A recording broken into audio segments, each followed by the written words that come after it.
आज अपन जो अपना चैप्टर 6 है वो शुरू करने जा रहे हैं। इससे पहले अपन ने 5 चैप्टर कंप्लीट कर लिए हैं, उनके क्वेश्चन आंसर वगैरह। तो चैप्टर 6 की शुरुआत से पहले कुछ चीज़ें आपको बेसिक नॉलेज आपको पता रहना चाहिए, वो आप सुनिए। उसके बाद अपन पार्ट को स्टार्ट करेंगे। तो देखिए, जो अपना चैप्टर फर्स्ट और सेकंड था, चैप्टर फर्स्ट और सेकंड, इसमें अपन ने कहा था कि जो आपका आवेश है वो स्थिर अवस्था में रहता है।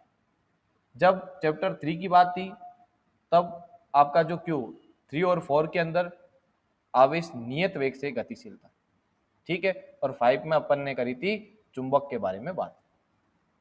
अब देखो, जब चैप्टर 4 पढ़ रहे थे तो आपने पढ़ा कि किसी चालक तार में यदि धारा प्रवाहित करवाई जाए तो इस चालक तार के चारों ओर क्या उत्पन्न होता है? चुंबकीय क्षेत्र। याद करो ओरस्टेड का प्रयोग। अरे ओरस्टेड का प्रयोग याद है आपको? वो के उसके अकॉर्डिंग अपन ने क्या करा था कि एक चालक तार है, तार में जब धारा प्रवाहित कराते हैं तो उसके पास में रखी चुंबकीय सुई में विक्षेप आता है। तो उसका मतलब ये हुआ कि उसके चारों ओर क्या उत्पन्न हो रहा है? चुंबकीय क्षेत्र। फिर अपन ने देखा बायो सावर्ट का नियम और एम्पियर का बंद परिपथीय नियम। उसमें भी अपन ने जाना कि यदि किसी चालक तार में धारा प्रवाह करवाई जाए तो क्या होता है उसके अंदर? उसके चारों ओर चुंबकीय क्षेत्र उत्पन्न होता है। परिनालिका, टोरॉइड, ये वाली चीजें अपन ने पढ़ी थी। तो देखो, जब अपन ये चीज पढ़े हैं कि धारा से चुंबकीय क्षेत्र बन रहा है, चैप्टर 4 में पढ़ के आए, तो एक वैज्ञानिक थे। अब शुरुआत करते हैं अपन, है बेसिक चीज लेकिन आपको ध्यान से समझना है। जैसे एक तो ओरस्टेड, और फिर आपके बायो सावर्ट, और फिर एम्पियर। इन तीनों वैज्ञानिकों के अकॉर्डिंग या इनके जो नियम है, इनमें अपन ने ये जाना कि कहीं किसी चालक तार में धारा प्रवाह हो रहा हो, उस धारा प्रवाह से आप क्या बना सकते हो? चुंबकीय क्षेत्र। और क्या बनाया जा सकता है? चुंबकीय क्षेत्र। यही पढ़ा अपन ने। ये चैप्टर 4 की कहानी है कि नहीं? अब सुनो, एक वैज्ञानिक है माइकल फेराडे। क्या नाम है बोलो? Michael Faraday. और एक वैज्ञानिक का नाम और याद रखना, माइकल फेराडे और हेनरी, ठीक है। इन दो वैज्ञानिकों ने वैसे मुख्यतः किसका याद रखना आप? Michael Faraday. माइकल फेराडे और हेनरी ने क्या सोचा कि जब आप धारा से क्या बना रहे हो? चुंबकीय क्षेत्र। और क्या बना रहे हो? धारा से जब चुंबकीय क्षेत्र बना सकते हो तो क्यों ना एक काम किया जाए कि चुंबकीय क्षेत्र से क्या बनाई जाए? फिर से धारा बनाई जाए। और उनका सोचना भी सही था कि भाई आप चुंबकीय क्षेत्र किससे बना रहे हो? आपने कहा कि किसी चालक तार, इन्होंने क्या बोला था? किसी चालक तार में धारा प्रवाहित कराओ और इसके चारों ओर क्या उत्पन्न होगा? चुंबकीय क्षेत्र उत्पन्न होगा। इन्होंने कहा मैं एक काम करता हूं, चुंबकीय क्षेत्र लेके आता हूं और उससे धारा प्रवाह करवा सकते हो क्या कहीं पे? ऐसा इन्होंने सोचा और इन्होंने बाद में इस पे प्रयोग किया। और आज हम जो चैप्टर पढ़ेंगे, विद्युत चुंबकीय प्रेरण। क्या पढ़ेंगे अपन? विद्युत चुंबकीय प्रेरण। तो विद्युत चुंबकीय, देखो विद्युत चुंबकीय प्रेरण यानी हम कहेंगे कि चुंबकत्व के कारण, चुंबकीय क्षेत्र के कारण, चुंबकीय क्षेत्र के कारण विद्युत का उत्पन्न होना ही विद्युत चुंबकीय प्रेरण कहलाता है। और ये घटना क्या कहलाती है? विद्युत चुंबकीय प्रेरण कहलाती है। अब शुरू करते हैं अपन। देखो विद्युत चुंबकीय प्रेरण के अंदर क्या आएगा। तो सबसे पहले अपन पढ़ेंगे विद्युत फ्लक्स के बारे में। किसके बारे में पढ़ेंगे? विद्युत फ्लक्स। विद्युत फ्लक्स नोट करेंगे इसको अपन 5B से। किसे डिनोट करेंगे? 5B से, ठीक है। अब सुनो, सबसे पहली बात तो इसकी डेफिनेशन और बाद में इसका फॉर्मूला। बात की जाए इसके डेफिनेशन की तो ये क्या होता है? जिस प्रकार से अपन ने विद्युत फ्लक्स पढ़ा था, या सॉरी सॉरी सॉरी एक मिनट, मिस्टेक कर दी यहाँ पे। विद्युत फ्लक्स नहीं भाई, विद्युत फ्लक्स तो अपन पढ़ चुके हैं। चुंबकीय फ्लक्स। क्या हेडिंग डालनी है? चुंबकीय फ्लक्स, ठीक है। चुंबकीय फ्लक्स 5B है ना, वो 5E था विद्युत फ्लक्स। अब डेफिनेशन सुनिए। किसी बंद पृष्ठ के, किसी बंद पृष्ठ के लंबवत किसी बंद पृष्ठ के लंबवत गुजरने वाली चुंबकीय बल रेखाओं की संख्या, चुंबकीय बल रेखाओं की संख्या।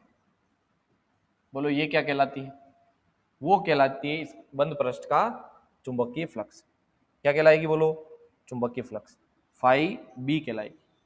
अब फाई बी की बात आए तो हम कह रहे हैं, मान लो एक एरिया है इस प्रकार से, ठीक है, और इसके लंबवत इस प्रकार से ये है जो चुंबकीय बल रेखाएं गुजर रही है, ठीक है, इस पृष्ठ के लंबवत। तो हम इसको लिख सकते हैं कि जो चुंबकीय फ्लक्स होगा वो होगा बी ए कॉस थीटा। फॉर्मूला तो क्या याद रखना है चुंबकीय फ्लक्स का? चुंबकीय क्षेत्र गुणा क्षेत्रफल सदिश और इन दोनों के बीच का कोण। अब यहाँ देखो तो जो आपका क्षेत्रफल सदिश है वो इस तरफ है ए वेक्टर, और जो चुंबकीय क्षेत्र है वो भी इस तरफ है, तो हम कहेंगे यहाँ तो थीटा जीरो बन रहा है। जब थीटा जीरो बनेगा तब क्या होगा? कंडीशन बना लेंगे, जैसे अपन ने उस वहां पर भी करी थी ना, कंडीशन करी थी आपके फर्स्ट चैप्टर में, विद्युत फ्लक्स की करी, वैसे चुंबकीय फ्लक्स की कर लेना। इस कंडीशन के लिए जो आपका फाइव बी है वो कितना आएगा? बी ए कॉस जीरो की वैल्यू क्या हो जाएगी? एक। तो फाइव बी का वैल्यू कितना आएगा? बी इंटू ए। ठीक है, अब आगे चलो। यदि मैं कह दूं कि आपका जो क्षेत्र है वो इस प्रकार से है, थोड़ा सा इसको तिरछा बना दीजिए। अब देखो जो विद्युत बल रेखाएं हैं वो तो ऐसे गुजर रही है, सॉरी चुंबकीय बल रेखाएं, ठीक है, और क्षेत्रफल सदिश इसका ऐसा है। अब आप कहोगे सर इनके बीच में जो कोण बन रहा है वो अपन मान लेते हैं थीटा। अरे यहाँ कोण कितना मान लेते हैं? ये चुंबकीय क्षेत्र की डायरेक्शन और ये ए वेक्टर की डायरेक्शन, दोनों के बीच में कोण थीटा, तब ये फॉर्मूला यहाँ पे लगाया जाए। अब थीटा यदि आप और अलग तरीके से लिखना चाहो कि थीटा की वैल्यू नहीं, मैं तो 90 डिग्री रखना चाह रहा हूँ, तब जो फाइव बी है वो कितना आएगा? जीरो आएगा। कैसे? तो बी ए चुंबकीय फ्लक्स बी ए बराबर, सॉरी फाइव बी बराबर बी ए कॉस 90, और कॉस 90 की वैल्यू कितनी होती है? जीरो। तो ये पूरा ही जीरो हो जाएगा भाई। कब? जब थीटा 90 डिग्री है। ऐसे आप क्या रखना चाहो? थीटा 180 डिग्री रखना चाहो तो क्या करोगे? बोलो फाइव बी बराबर बी ए कॉस 180 डिग्री, और 180 का वैल्यू कितना होता है? माइनस, तो फाइव बी की वैल्यू कितनी आएगी? माइनस बी ए। ठीक है, ये कुछ कंडीशंस है जो आपको पहले से करके रखनी है, और ये तो आती होगी आप, जैसे अपन ने विद्युत फ्लक्स में करा वैसे यहाँ पे चुंबकीय फ्लक्स। अब इस चैप्टर का जो फर्स्ट टॉपिक वो रहेगा आपके, वेरी इंपॉर्टेंट कर लेना, यहीं से शुरुआत होती है, फेराडे के प्रयोग। फेराडे के प्रयोग से, फेराडे और हेनरी के प्रयोग हैं।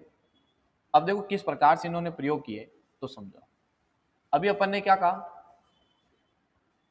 कि तीन वैज्ञानिक ओरेस्टेड, बायोसावर्ट और एम्पियर, इनके अकॉर्डिंग देखा जाए तो जो आपकी धारा है, धारा से आप क्या कर सकते हो? चुंबकीय क्षेत्र उत्पन्न कर सकते हो। तो जो फेराडे नामक वैज्ञानिक है, इन्होंने इसका उल्टा सोचा कि मैं चुंबकीय क्षेत्र से क्या बना सकता हूँ? धारा बना सकता हूँ या नहीं बना सकता हूँ? उसके लिए इन्होंने प्रयोग किया। इस प्रयोग में क्या क्या चीजें इन्होंने काम में ली तो सुनो आप, वो सारी चीजें यहाँ पे आपको बनानी है। एक तो इन्होंने क्या ली भाई? इस प्रकार से चुंबक लिया, ठीक है। इस चुंबक के पास थोड़ी दूरी पर इन्होंने एक इस प्रकार से परिपथ बनाया। इस परिपथ के अंदर इन्होंने जोड़ी एक परिनालिका या कुंडली मान लीजिए, और फिर इससे जोड़ दिया एक गैल्वेनोमीटर। क्या जोड़ दिया? बोलो गैल्वेनोमीटर। ये आपका है गैल्वेनोमीटर, और ये गैल्वेनोमीटर की सुई भी यहां दर्शा देते हैं, ये गैल्वेनोमीटर की सुई, ठीक है। यहां तक क्लियर है भाई? ये चीजें परिपथ को कर दीजिए कंप्लीट।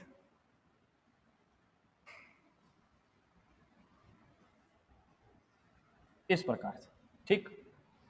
अब सुनो, पहली कंडीशन है ये तो क्या है भाई? पहली कंडीशन। अब दूसरी सुनिए आप, फिर से बनानी है आपको चुंबक सेकंड कंडीशन के अंदर। ये फिर से चुंबक बना दिया आप। पहले आप डायग्राम देखिए किस प्रकार से बना, क्या किया उन्होंने वो बाद में बताऊंगा मैं।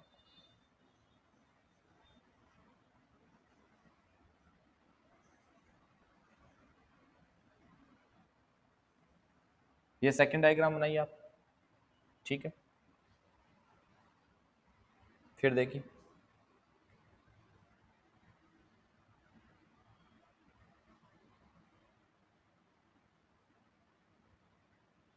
थर्ड नंबर डायग्राम में देखिए, अभी आपको लग रहा होगा कि बिल्कुल सिमिलर सिमिलर बना रहे हैं, लेकिन सिमिलर नहीं है ये, अभी आगे पता चलेगा ये, ठीक है ना।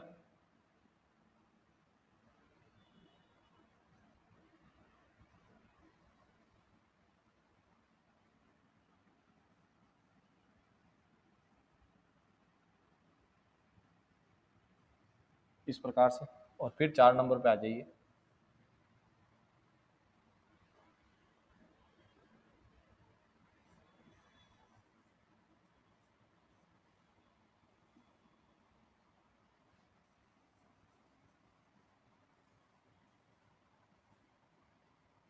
इस प्रकार इन 4 स्थितियों से अपन समझ जाएंगे कि इन्होंने हमें क्या बताया।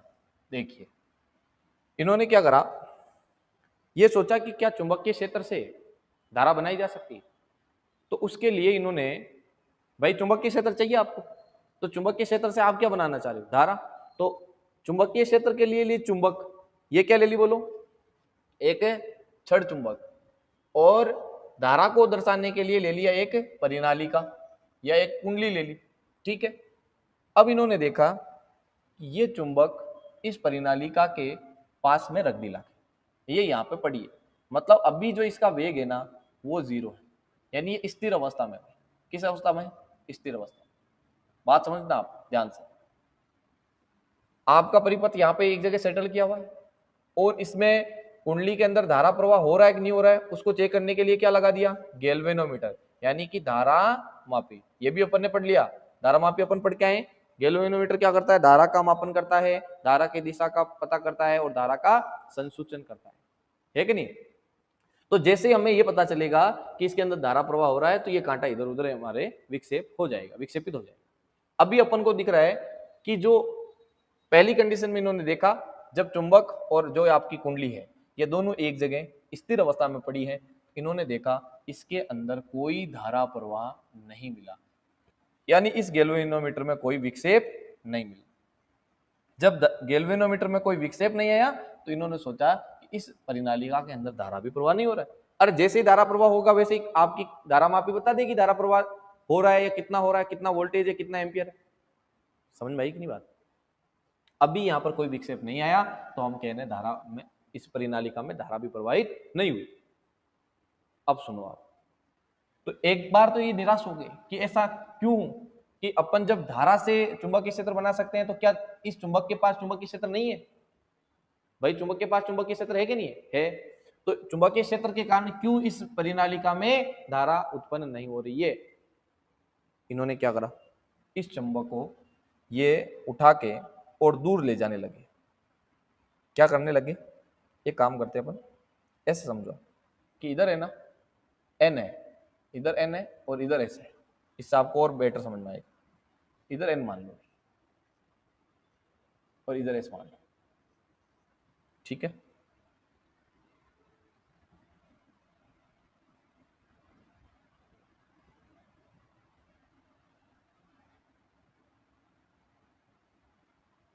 इधर मैं एन लिख रहा हूं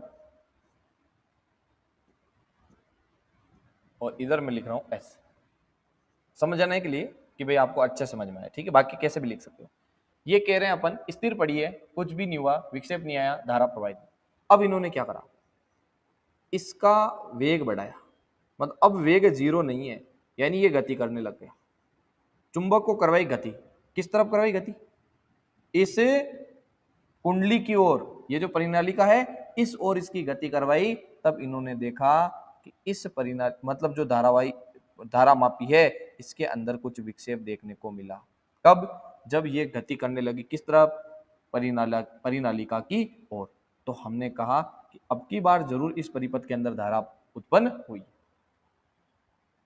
अब इन्होंने देखा कि ऐसे कैसे हो गया, जब अपन पहले भी चुंबक थी हमारे पास, परिनालिका थी, लेकिन विक्षेप नहीं आया, ऐसा क्या किया कि विक्षेप आने लग गया। तो इन्होंने देखा कि जब आप इसके पास लेके जा रहे हो तब यहाँ पर विक्षेप आ रहा है। थर्ड स्थिति में फिर से क्या करा, पास में ले जाके इसको फिर से रख दिया, स्पीड फिर से इसकी 0, फिर स्थिर कर दिया, फिर देखा क्या, इसके अंदर कोई विक्षेप देखने को नहीं मिला, यानी धारा का प्रवाह भी नहीं हुआ। वही कंडीशन होगी। अब सोचो अगली कंडीशन में इन्होंने क्या किया, अगली कंडीशन में इन्होंने इस चुंबक को फिर से गति करवाई। ये जो पास पड़ी चुंबक है ना, ये पास में पड़ी थी इस प्रकार से। अब इन्होंने क्या करा, v इस बार 0 नहीं है, गति करवाई इसको, लेकिन किस तरफ, इससे दूर। जब दूर गति करवाई तो इन्होंने देखा कि इस धारामापी के अंदर जो विक्षेप है अब की बार उल्टी दिशा में प्राप्त हुआ, यानी कि धारा का प्रवाह तो हुआ ही है। पहले ऐसे धारा बह रही थी तो इस बार ऐसे धारा बहने लगी। अपन अभी आइडिया से बोल रहे हैं, बाद में मैं क्लियर बताऊंगा कि धारा की डायरेक्शन किस ओर से किस ओर होती। अभी आप ये 4 जो डायग्राम है इनको आप अच्छे से समझिए। क्या देखा गया, फर्स्ट स्थिति में देखा जब चुंबक और आपकी कुंडली धारावाही परिनालिका स्थिर अवस्था में है तो धारामापी में कोई विक्षेप नहीं मिला, अतः यहाँ पर धारा प्रवाहित नहीं हो रही, उत्पन्न ही नहीं हुई। सेकंड स्थिति में जब चुंबक को अपन पास लेके आए हैं तो क्या हो रहा है, इस धारामापी में विक्षेप आया। अब की बार विक्षेप आया कि नहीं है, विक्षेप आने पर इन्होंने सोचा कि बिल्कुल धारा यहाँ प्रवाह हो रहा है, फिर से स्थिर किया, फिर से आपका विक्षेप 0, तो हम कहेंगे धारा प्रवाह नहीं। फिर वापस गति करवाई, दूर लेके गए, तब भी इनके क्या दिखा, विक्षेप। इन चारों स्थितियों से हमें यह पता चलता है कि जब आप क्या करो, चुंबक और किस किस के बीच में, चुंबक और परिनालिका के बीच में, या चुंबक और किसी कुंडली के बीच में, किस किस के बीच में, एक तरफ तो आपने ले ली चुंबक, और क्या ले ली भाई, दूसरा ले लिया आपने धारावाही कुंडली या परिनालिका। इनके मध्य कौन सी गति होनी चाहिए, सापेक्ष गति होनी चाहिए। अरे गति कौन सी होनी चाहिए, सापेक्ष गति। सापेक्ष गति का मतलब ये स्थिर है तो ये गति करनी चाहिए इधर उधर, या फिर ये स्थिर है तो ये इधर इधर गति करनी चाहिए। या मान लो दोनों ही गति कर रही है तो अलग अलग वेग से गति करनी चाहिए। सापेक्ष वेग का मतलब है एक दूसरे के वेग में कुछ ना कुछ अंतर होना चाहिए, ठीक है। ऐसे नहीं कि दोनों एक ही स्पीड से चल रही है तो वो सापेक्ष वेग नहीं होगा, शून्य होगा वहां पर, ठीक है। तो ध्यान रखें, सापेक्ष वेग से गति कर रहे तब क्या हो रहा है, इस कुंडली के अंदर धारा उत्पन्न हो रही है, धारा प्रवाहित हो रही ना। अब ये क्यों हो रही है उसका कारण आप समझो, ऐसा कैसे हो रहा है, क्या कारण रहा होगा कि इस प्रकार की घटना घटित हो रही है। कारण हम समझते हैं। देखो हमने क्या कहा कि भाई यहाँ जो चुंबक है, चुंबक के एन सिरे से है ना, चुंबक के एन सिरे से निकलती है आपकी चुंबकीय बल रेखा। क्या निकलती है बोलो, चुंबकीय बल रेखा। तो इधर से भी जा रही होगी, है कि नहीं, ऐसे निकलती, बहुत सारी निकलती। तो हम मान लेते हैं कि इस परिनालिका से भी जो है आपके कुछ विद्युत बल रेखाएं चुंबकीय बल रेखाएं मान लेते हैं 2 निकल रही। कितनी कितनी गुजर रही है, 2 गुजर रही। मान लेते हैं कितनी गुजर रही है, 2 चुंबकीय बल रेखाएं इसके अंदर से गुजर रही, यानी ये एक बंद पृष्ठ मान लो, कुंडली मान लो, परिनालिका मान लो, इसमें से अभी कितनी चुंबकीय बल रेखाएं गुजर रही है, 2। जब दोनों स्थिर है, कौन कौन, चुंबक और परिनालिका स्थिर अवस्था में है, तो मैं कह रहा हूं अभी प्रेजेंट टाइम में कितनी चुंबकीय बल रेखाएं गुजर रही है, 2। अब बताओ, मैं कह रहा हूं 5 मिनट बाद में कितनी गुजरेगी, आप कहोगे 2। 10 मिनट बाद में 2, 1 घंटे बाद में 2। जब तक ये क्या दोनों स्थिर रहेगी तब तक इस कुंडली में से गुजरने वाली चुंबकीय बल रेखाओं की संख्या सेम रहेगी। अतः हम कहेंगे कि इनका जो चुंबकीय क्षेत्र है वो फिक्स रहेगा। क्या चुंबकीय क्षेत्र में कोई परिवर्तन आ रहा है, या चुंबकीय क्षेत्र नहीं तो आप चुंबकीय फ्लक्स ले लीजिए, क्या चुंबकीय फ्लक्स में कोई परिवर्तन आ रहा है, नहीं। अरे आएगा क्या, नहीं आएगा। तो जब तक यहाँ पे डिफरेंस नहीं तब तक कुछ भी नहीं हो सकता। याद करो सेकंड चैप्टर में अपन ने पढ़ा कि धारा कब प्रवाहित होगी, जब 2 बिंदुओं के मध्य विभव में अंतर होगा। जिस प्रकार से अपन ने चैप्टर 2 में पढ़ा कि कोई एक टंकी से दूसरी टंकी में पानी को पहुंचाना है तो वहां पर उस दोनों टंकियों के लेवल में डिफरेंस होना चाहिए, लेवल का अंतर, स्तर का अंतर होगा तब भी पानी का प्रवाह होता है, उसी प्रकार से धारा का प्रवाह भी कब होगा, जब विभव में अंतर होगा। अंतर के बिना काम नहीं चलेगा। तो यहाँ पर भी वही बात है, क्या यहाँ पर चुंबकीय बल रेखाओं के मान में अंतर आ रहा है? नहीं। जब चुंबकीय बल रेखाओं के मान में अंतर नहीं आएगा तो यहाँ चुंबकीय फ्लक्स के मान में भी कोई परिवर्तन नहीं आएगा, तो विक्षेप भी देखने को नहीं मिलेगा। अरे समझ में आई बात? ये कब की कंडीशन है? फर्स्ट। ये कंटिन्यू दो चल रही। अब आप समझो सेकंड कंडीशन। जैसे आप आओगे सेकंड स्थिति पे तो देखना क्या होगा। मैं कह रहा हूं ये दूर पड़ी थी, तब भी इसमें से चुंबकीय बल रेखाएं निकल रही थी। आप दूर रखे थे, तब इसमें से कितनी गुजर रही थी? दो चुंबकीय बल। अरे कितनी? दो। लेकिन मैं कह रहा हूं जैसे जैसे पास लेके आओगे, बताओ क्या होगा। स्टार्ट में मान लो कितनी गुजर रही थी? दो। जब दूर पड़ी थी, चुंबक स्थिर थी, तब कितनी गुजर रही थी? दो। अब आपने क्या करा, थोड़ा सा आप नजदीक लेके आए चुंबक को, तो मैं कह रहा हूं बढ़ के हो गई तीन। कितनी होगी? अब तीन चुंबकीय बल रेखा यहां से गुजर रही है, ठीक है। और पास में लेके आएंगे, मान लो 5, उसके बाद में और तो 7, हो सकता है 10, हो सकता है 15। तो एक्चुअल में यहाँ पे हो क्या रहा है, यहाँ बढ़ रहा है आपका चुंबकीय क्षेत्र का मान। यानी किसी बंद पृष्ठ से गुजरने वाली चुंबकीय बल रेखाओं की संख्या को हम क्या कहते हैं? चुंबकीय फ्लक्स। और अभी अभी मैंने पढ़ाया चुंबकीय फ्लक्स क्या होता है? किसी बंद पृष्ठ के लंबवत गुजरने वाली चुंबकीय बल रेखाओं की संख्या। तो जब देखो तो आप चुंबकीय बल रेखाओं की संख्या में परिवर्तन हो रहा है, चुंबकीय बल रेखाओं की संख्या बढ़ती जा रही है, तो हम कहेंगे चुंबकीय फ्लक्स का मान भी बढ़ेगा। हमें बढ़ने से घटने से मतलब नहीं है, हमें मतलब है चुंबकीय फ्लक्स में परिवर्तन से। चुंबकीय फ्लक्स में परिवर्तन से मतलब है जब जब चुंबकीय फ्लक्स में परिवर्तन देखने को मिलेगा, तब तब आपकी जो कुंडली है, इस कुंडली के अंदर क्या उत्पन्न होगा? इस कुंडली के अंदर दो चीजें उत्पन्न होगी, ध्यान से देख लेना।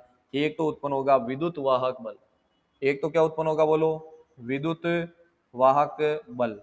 और दूसरा क्या उत्पन्न होगा? विद्युत वाहक बल के साथ साथ में इसके अंदर प्रेरित धारा। प्रेरित विद्युत वाहक बल और प्रेरित धारा, ये दो चीजें यहां पर उत्पन्न होगी। कब? जब फ्लक्स के अंदर परिवर्तन। बात समझ में आया आपको? इसलिए जब हम पास लेके गए ना, तो इसमें विक्षेप आया, उससे पहले नहीं आया। आगे बात समझ में?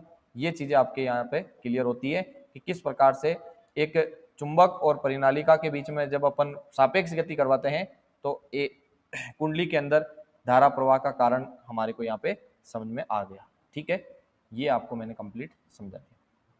ठीक है, आगे देखिए। इसके बाद जब स्थिति थर्ड अपन देखेंगे तो क्या होगा, यहाँ देखो। स्थिति थर्ड के अंदर फिर से आपने स्थिर कर दिया। मान लेते हैं लास्ट में इसमें से गुजरने वाली बहुत सारी थी, और कितनी थी? 10।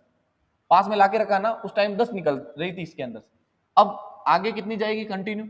अरे 10 ही तो रहेगी। क्या अब इसमें परिवर्तन होगा?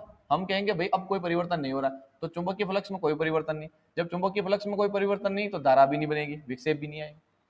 अब यहाँ क्या हो रहा है, मान लो जब पास रखे हुए थे तो 10 गुजर रही थी, लेकिन आप दूर ले जा रहे हो। दूर ले जाने पर चुंबकीय बल रेखाओं की संख्या घटेगी, 9 हो जाएगी, 8 हो जाएगी, 7 हो जाएगी, ऐसे घटती जाएगी। घटेगी या बढ़ेगी, इससे मतलब नहीं है। क्या होना चाहिए? इसमें परिवर्तन होना चाहिए। जब जब देखो चुंबक और कुंडली के बीच में सापेक्ष गति होती है, तो सापेक्ष गति से होता क्या है वो आप समझो। सापेक्ष गति होने से चुंबकीय फ्लक्स के मान में परिवर्तन आता है। चुंबकीय फ्लक्स में परिवर्तन आता है, और जब जब चुंबकीय फ्लक्स में परिवर्तन आएगा, तब तब कुंडली के अंदर क्या होगा? प्रेरित विद्युत वाहक बल एक तो उत्पन्न होगा, प्रेरित विद्युत वाहक बल जिसको लिखेंगे ई से, और एक होगी प्रेरित धारा। एक होगी आपके प्रेरित धारा। समझ में आई बात? यही क्या है, देखो आपने क्या क्या, आपने चुंबक और कुंडली के बीच में क्या करी? सापेक्ष गति करवाई। सापेक्ष गति से क्या उत्पन्न हो रहा है? परिनालिका के अंदर धारा उत्पन्न हो रही है। तो चुंबकीय क्षेत्र के कारण क्या उत्पन्न होना? धारा उत्पन्न होना। इसीलिए हम इस पूरी घटना को क्या कहते हैं? विद्युत चुंबकीय प्रेरण। चुंबकीय क्षेत्र के कारण धारा का या विद्युत का उत्पन्न होना, वही होगा क्या भाई? विद्युत चुंबकीय प्रेरण, इलेक्ट्रोमैग्नेटिक इंडक्शन। आई बात समझ? ये पूरी एक घटना थी, इस घटना से अपन ने ये चीजें समझी। अब इसको थोड़ा लिखते हैं, तो फेराडे के नियम से हम क्या समझे वो यहाँ पे लिखते हैं भाई। ठीक है, वापिस हेडिंग डाल दीजिए, फेराडे के प्रयोग और इनसे क्या निष्कर्ष निकला। ठीक है, जो निष्कर्ष है वो यहाँ पर अपन लिखेंगे। इन प्रयोगों से हमें क्या निष्कर्ष मिला, लिखिए आप। जब जब क्षण चुंबक तथा धारावाही कुंडली के मध्य क्या करवाई जाए, सापेक्ष गति होती हैं, तो कुंडली से संबद्ध चुंबकीय फ्लक्स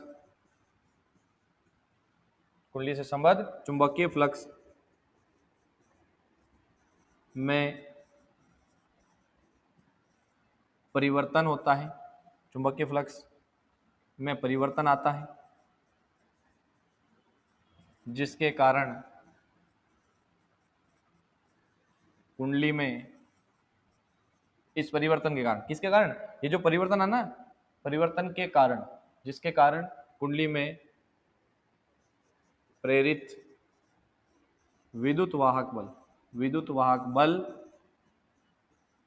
ई तथा प्रेरित धारा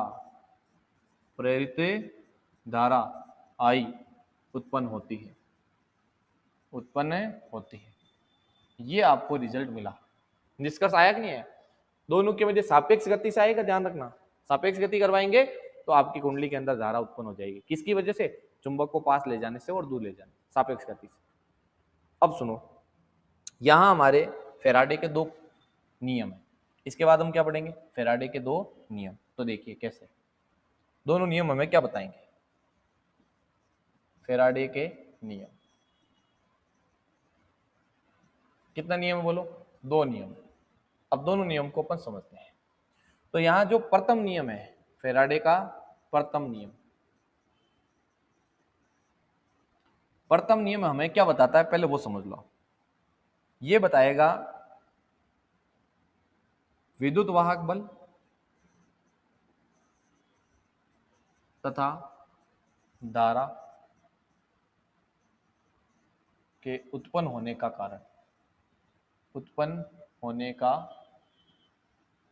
कारण।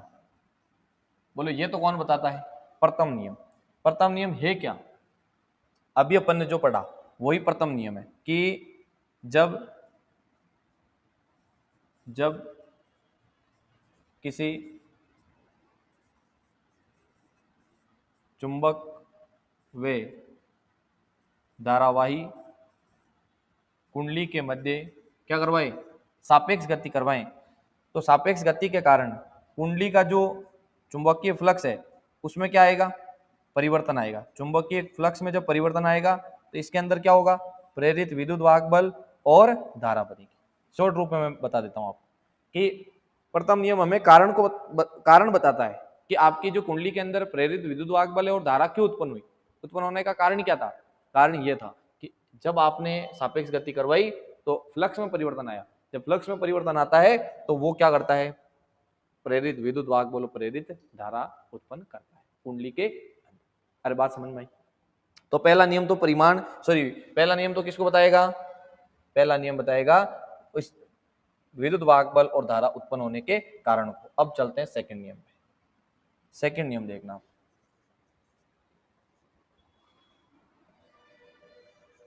द्वितीय नियम या दूसरा नियम, इसको थोड़ा ध्यान से देखना, ये थोड़ा इंपॉर्टेंट है।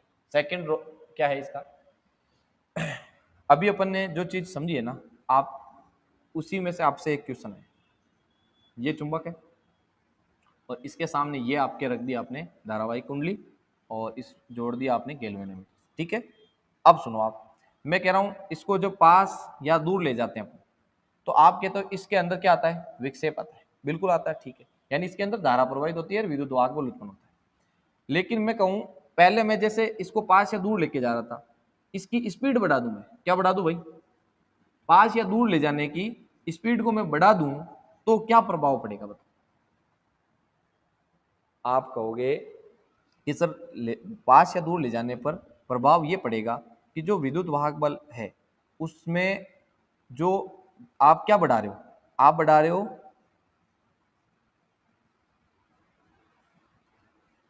जब इस चुंबक को कुंडली के पास दूर अपन तेज गति से करवाएंगे तो इसमें फ्लक्स की दर है ना उसमें प्रभाव पड़ेगा, फ्लक्स की दर बढ़ जाएगी। और फ्लक्स की दर जब बढ़ेगी, फ्लक्स में परिवर्तन की दर, तो फ्लक्स में परिवर्तन की दर जब बढ़ेगी तो उसमें वो किसके समानुपाती होगी, इसमें प्रेरित विद्युत वाहक बल के समानुपाती। नियम नंबर 2 यही है भाई, और तो क्या होगा, बाकी तो कुछ चेंज नहीं हो रहा है। हम जब इसके पास ले जा रहे हैं, दूर ले जा रहे हैं चुंबक को, तो इसके अंदर यही तो हो रहा है कि इसका फ्लक्स में परिवर्तन आ रहा है।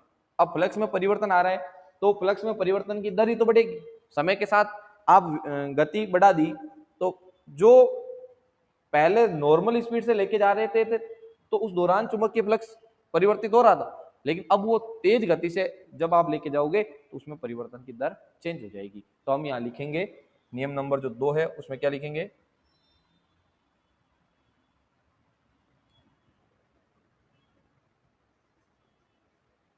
छड़ चुंबक को धारावाही कुंडली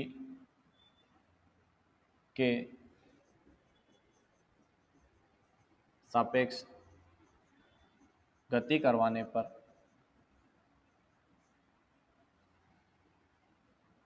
तेज गति से गति करवाओगे तो करवाने पर क्या होगा, जो चुंबकीय फ्लक्स में परिवर्तन की दर है, चुंबकीय फ्लक्स फाई बी में परिवर्तन की दर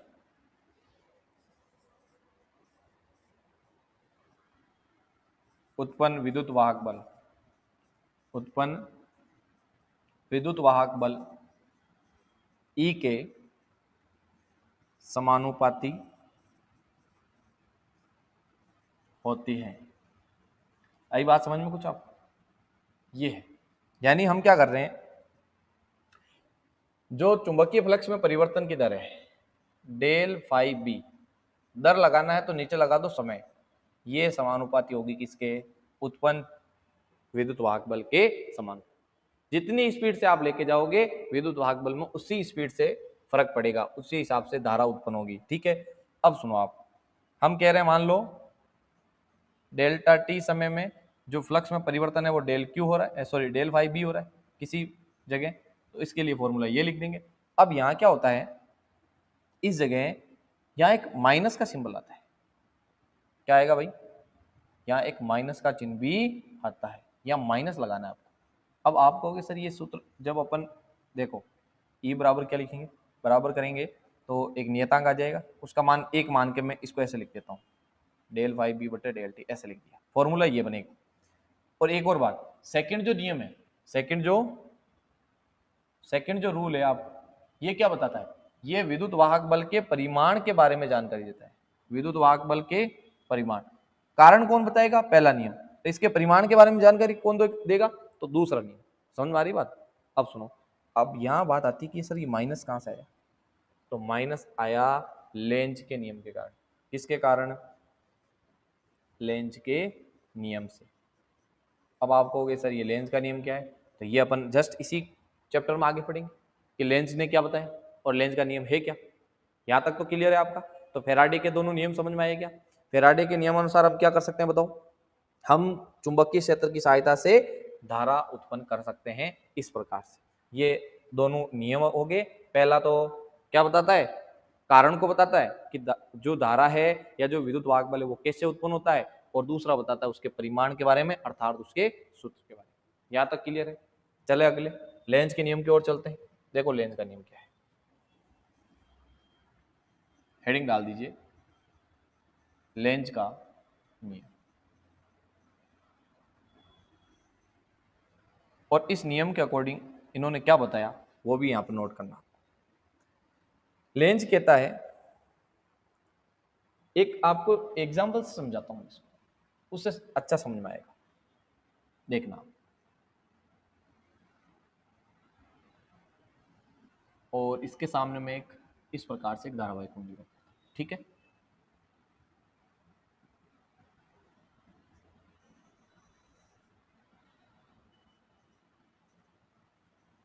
दो कंडीशन से समझा देता हूं। आपसे ये बोला जाए कि आप कर क्या रहे हो, इस चुंबक का एन सिरा इस धारावाही कुंडली के पास लेके जा रहे हो और एक बार एस सिरा इसके पास लेके जा रहे हो, ये आप पास लेके जा रहे हो ऐसे मान, ठीक है भाई। धारावाही कुंडली के पास ले जा रहे हो, पहले तो कौन सा सिरा लेके जा रहे हो, एन सिरा, और फिर किसको लेके जाएंगे अपन, एस को। तो दोनों को समझना, ठीक है। अब सुनो, जब एन सिरा इसके पास ले जाओगे तो ध्यान रखना ये जो धारावाही कुंडली है वो भी एक छोटी चुंबक की भांति व्यवहार करती है, करेगी कि नहीं करेगी, कैसे करेगी, तो सुनो। आप ऐसे मान लो जैसे एक आप रिंग लेके उसके द्वारा आपको करना है, मैं यहाँ पर आपको डायग्राम के द्वारा बता रहा हूँ।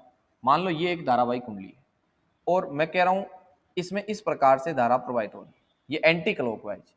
अब आपसे पूछा जाए कि जब ये जो आपकी धारावाहिक कुंडली है या परिनालिका है, आपको पूछे कि इसके अंदर चुंबकीय क्षेत्र की दिशा बताइए, आप क्या पूछे, चुंबकीय क्षेत्र की दिशा। तो मैंने आपको एक नियम बताया था, दाएं हाथ का नियम या वर्तीय धाराओं का नियम। उस नियम के अकॉर्डिंग हम क्या करते हैं, अंगुलियों को धारा की दिशा में घुमाते हैं, अंगुलियों को धारा की दिशा में घुमाते हैं, अंगूठा बताता है चुंबकीय क्षेत्र की दिशा। आप कहोगे चुंबकीय क्षेत्र की दिशा डॉट के रूप में होगी, अरे डॉट के रूप में क्यों, क्योंकि बाहर की ओर आ रहा है ना अंगूठा, तल के लंबवत बाहर की ओर। अब यहां आपसे पूछा जाए, देखना आप ऐसे मान लो इधर से आपका एन सिरा आ रहा है, अब मैं कह रहा हूं ये क्या हुआ, इसकी वजह से मान लो ये एक धारावाही कुंडली बन गई 1 मिनट, तो आपसे पूछा जाए कि इधर एन बनेगा या एस बनेगा, मतलब कंडीशन ये बनेगी या फिर ये बनेगी। यहां पर आपको दोनों चीजें मैं दर्शा देता हूं, वापिस बना दो एक और चित्र, एस एन और इसके सामने एक धारावाही कुंडली रखी हुई, आपको ये बोले कि इधर एस बनेगा और इधर, और इसको आप पास लेके जा रहे। अब बताइए कंडीशन ये वाली सही है या ये वाली।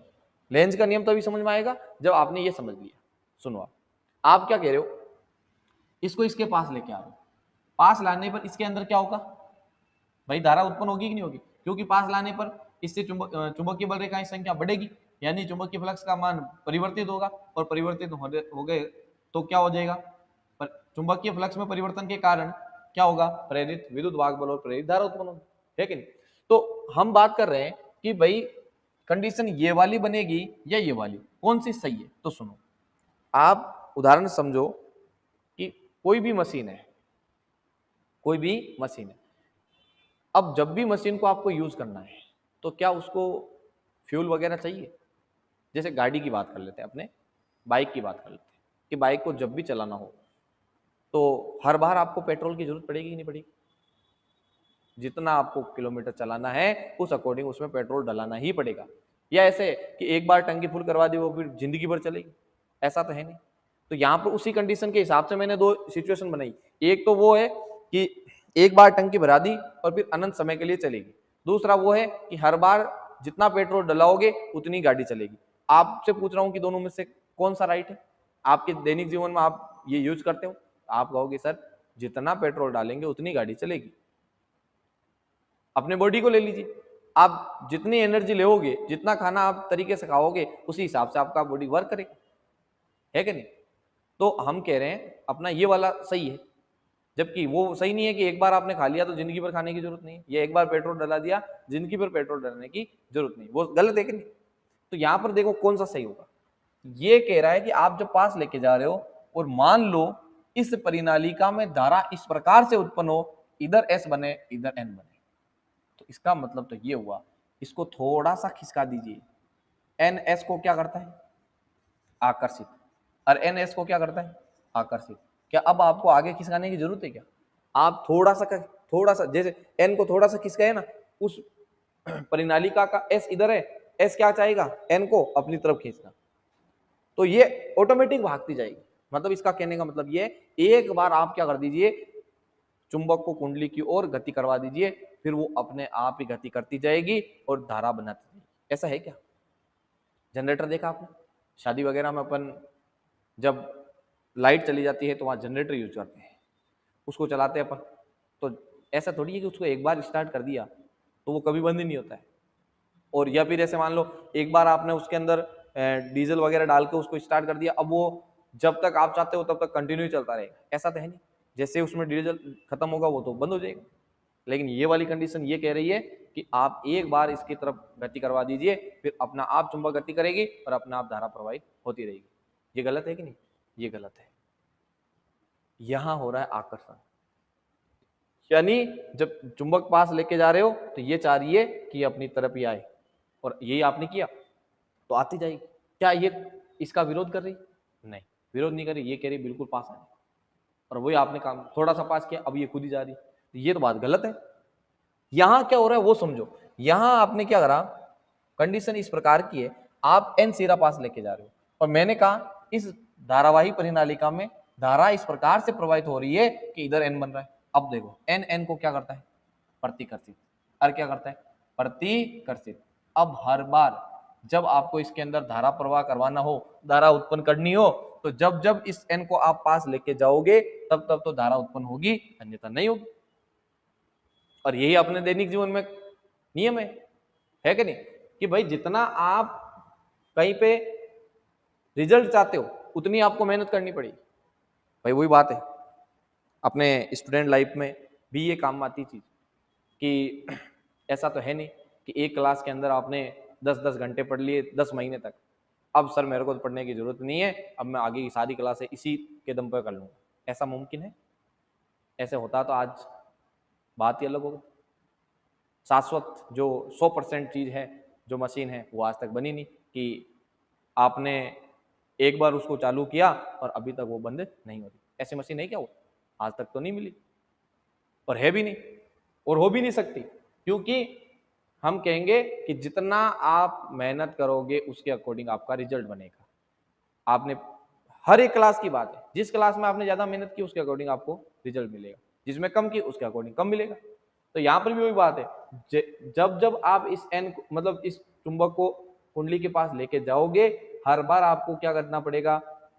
हर बार इसको लेकर जाना पड़ेगा। ऐसे नहीं एक बार आप लेके गए ये फिर अपने आप जाएगी, नहीं। तो यानी यहाँ पे क्या हो रहा है, ये धारावाहिक कुंडली इस चुंबक का विरोध कर रही है। क्या कर रही है? विरोध। और विरोध करना ही यहाँ पर सही है। जब विरोध नहीं करेगी वो तो बात ही बिल्कुल क्या है, वो तो बात ही बिल्कुल गलत है। ये वाली कंडीशन बनेगी। अब सोचो आप जब ये कंडीशन है तो इस दौरान भाई मुझे ये बताइए, आप जब विरोध कर रही है तो धारा किधर प्रवाहित हो रही है, ये बताओ आप। ये तो गलत ही है ना बिल्कुल। तो अपन बात करेंगे इसकी। आप ऐसे समझो, आप यहाँ पे मैं आपको एक इंस्ट्रूमेंट की सहायता से समझाता हूँ। ये देखिए, ये आपके है क्या? ये है धारावाहिक कुंडली। ऐसे समझो आप कि धारावाहिक कुंडली आपके सामने, और इस धारावाहिक कुंडली के पास में मैं इस ये चुंबक का एन सिरा है। कौन सा सिरा? एन। ये धारावाहिक कुंडली, इसके पास में क्या लेके आ रहा हूँ मैं? एन सिरा पास में लेके आ रहा हूँ, पास में। तो बताओ इसके अंदर धारा कैसे प्रवाहित होनी चाहिए? साइड से देख लो। धारा आप कहोगे सर इसके पास एन लेके जा रहे हो, तो इस सॉरी, जब एन सिरा इसके पास लेके जा रहे हो तो हम कह रहे हैं इस परिनालिका के अंदर धारा इस प्रकार से प्रवाहित हो कि ये जब भी चुंबक की भांति व्यवहार करे ना तो इस तरफ उसका एन बने, इस तरफ एस बने। क्यों भाई? क्योंकि एन पास में लेके जा रहे हो, एन पास में ले जाने पर इसका विरोध होना चाहिए। विरोध नहीं होगा तो काम ही गलत हो जाएगा। विरोध करने के लिए एन का विरोध कौन करता है? एन। तो इधर एन चाहिए। बताओ एन इधर कब आएगा? जब इस परिनालिका में धारा ऐसे प्रवाहित हो। क्यों? क्योंकि मैं क्या करूंगा, धारा की दिशा में अंगुलियां घुमाऊंगा तो अंगूठा बताएगा मेरे को चुंबकीय क्षेत्र की दिशा, और चुंबकीय क्षेत्र की दिशा एन से एस की ओर। तो इधर एन बनेगा, इधर एस बनेगा, इस प्रकार से। है कि नहीं? समझ में आई बात? तो बताओ एन सिरे को पास में लाने पर इस परिनालिका में ये वाली धारा, अब ये जो धारा है जब इसी को सामने से देखोगे कि आप है ना ये परिनालिका है, इस परिनालिका के पास में क्या लेके जा रहे हो? एन सिरा। इधर क्या बनना चाहिए? इधर क्या बनना चाहिए? एन। आपकी तरफ क्या बनना चाहिए? एन। एन कब बनेगा? जब धारा ऐसे हो। ऐसे का मतलब ये कौन सी हुई? अरे बोलो, ये आपको सामने से दिख रहा होगा, ये डायरेक्शन कौन सी है? ये है एंटी क्लॉकवाइज। देख लो आप सामने, ऐसे दिखा देता हूँ। ये जब एन पास में लेके जाएंगे तो इधर एन बनना चाहिए, इस प्रकार से धारा, मतलब एंटी क्लॉकवाइज। यानी हम कहेंगे एन पास में लेके जा रहे हो आप, एन पास में लेके जा रहे हो तो धारा होगी वामावर्त, वामावर्त, एंटी क्लॉकवाइज, एंटी क्लॉकवाइज। अरे समझ गए क्या? इसी जगह अब सेकंड स्थिति ये वाली, आप 4 स्थितियां समझ जाते हैं अपन, ठीक है, तो आपका क्लियर हो जाएगा। मैं कह रहा हूं अब क्या कर रहा हूं, सेकंड कंडीशन वापस ऐसे है, पहले तो मैं एन को पास में लेके जा रहा था, अब मैं एन को दूर लेके जा रहा हूं। जब एन को दूर लेके जाएंगे, एन को दूर ले जाने से रोकेगा कौन? हमें हर बार क्या याद रखना है? विरोध। विरोध की वजह से ही अभी जो अपन ने किया ना, ये 1 मिनट देखो, मैंने आपको यहाँ पे ये जो माइनस का चिन्ह आता है ना लेंज के नियम से, ये इसी वजह से आता है कि हर बार यहाँ पे क्या होता है? विरोध होता है। किसका विरोध? कि ये जो विद्युत वाहक बल है जिसकी वजह से उत्पन्न होता है ना, जिसकी वजह से मतलब किसकी वजह से? चुंबक को पास या दूर ले जाने से। और मैं कह रहा हूं चुंबक को पास या दूर ले जाने का विरोध होना चाहिए, उस विरोध की वजह से माइनस आता है, ये बताया था लेंज ने। और हम क्या करना चाह रहे हैं यहाँ पर? हम ये चेक करना चाह रहे हैं कि जब एन को पास ले जाते हो तो धारा कैसे प्रवाहित होगी? वामावर्त। अब एन को दूर, सेकंड क्या? एन को दूर ले जाओ आप, एन सिरे को आप दूर लेके जाओगे तो भाई सीधा वामावर्त का क्या हो जाएगा? दक्षिणावर्त, क्लॉकवाइज हो जाएगा। समझ लो, ऐसे नहीं तो देखो ये है परिनाली का, हम एन को दूर लेके जा रहे हैं। एन को दूर ले जाने का मतलब ये हुआ कि इधर बनना चाहिए एस। एन को दूर जाने से रोकता कौन है? एस ही तो रोकता है, एन को एस आकर्षित करता है। तो एन को ले जा रहे हो दूर तो इधर बनेगा एस। इधर एस कब बनेगा? इधर एस कब बनेगा? जब उधर एन बनेगा। उधर एन बनने के लिए हमारे को इस हाथ को ऐसे घुमाना पड़ेगा, ऐसे घुमाएंगे, ऐसे घुमाएंगे, अंदर की ओर रह जाएगा अंगूठा, मतलब एन इधर, इधर एस। अब बताओ ये ऐसे घुमाया ना, ये वाली डायरेक्शन कौन सी है? घड़ी की दिशा। घड़ी की दिशा इसे कहते हैं क्लॉकवाइज, क्लॉकवाइज। बात समझ में आ रही? इसका उल्टा करना है किसमें? एस के लिए। जब आप एस को पास में लेके आओगे, जब आप एस को पास में लेके आओगे तो होगी दक्षिणावर्त। उल्टा कर दो ना आप, बताओ, एस को पास, एन को पास लाने पे वामावर्त, एस को पास ले जाने पे दक्षिणावर्त, और एस को दूर ले जाओगे तो कंडीशन ये, इससे ये कंडीशन बनेगी और इससे ये कंडीशन। बोलो क्या होगा? वामावर्त। और सब कंडीशन में क्या हो रहा है? विरोध, विरोध, विरोध, विरोध। और आप इसको लिखना चाहो तो पूरा लिख लीजिए। नियम क्या है? विद्युत चुंबकीय प्रेरण की प्रत्येक अवस्था में, प्रत्येक अवस्था में कुंडली, प्रत्येक अवस्था में कुंडली से, कुंडली में उत्पन्न विद्युत वाहक बल तथा प्रेरित धारा, प्रेरित धारा मतलब जब भी विद्युत चुंबकीय प्रेरण की घटना है, विद्युत चुंबकीय प्रेरण की प्रत्येक अवस्था जब भी उत्पन्न होगी तो जो कुंडली में उत्पन्न विद्युत वाहक बल तथा प्रेरित धारा है, उत्पन्न विद्युत वाहक बल तथा प्रेरित धारा, एक मिनट, विद्युत चुंबकीय प्रेरण की प्रत्येक अवस्था में कुंडली में उत्पन्न विद्युत वाहक बल तथा प्रेरित धारा, ये उन कारणों का विरोध करते हैं, ये उन कारणों का विरोध करते हैं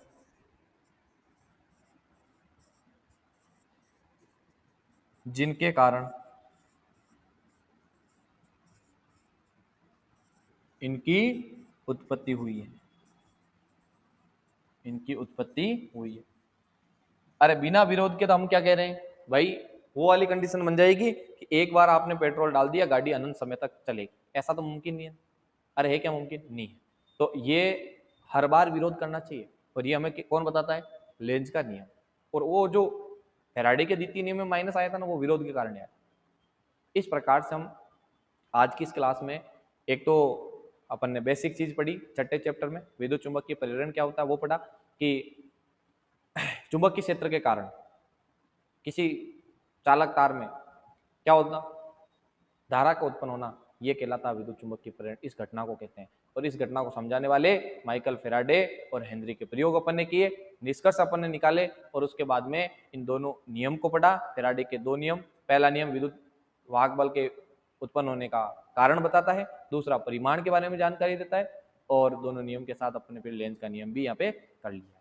और किस प्रकार से जब एन सिरा पास में आएगा दूर जाएगा, या एस पास के आने पर दूर जाने पर धारा किस प्रकार से प्रभावित होगी, वो अपन यहाँ पे कर लिए। बस विरोध का आपको ध्यान रखना है, यहाँ पे विरोध होगा तभी आपके जो नियम है वो सही लग पाएंगे। ठीक है, तो इस प्रकार अच्छे से पढ़ते रहिए आप, और जो भी आपको कोई प्रॉब्लम आ रही है तो जल्दी से आप उसको कमेंट बॉक्स में डाल सकते हो, या हमारी टीम से संपर्क कर सकते हो, जिससे आपकी जो प्रॉब्लम है वो जल्दी से हम सोल्व कर सकें। ठीक है भाई, धन्यवाद।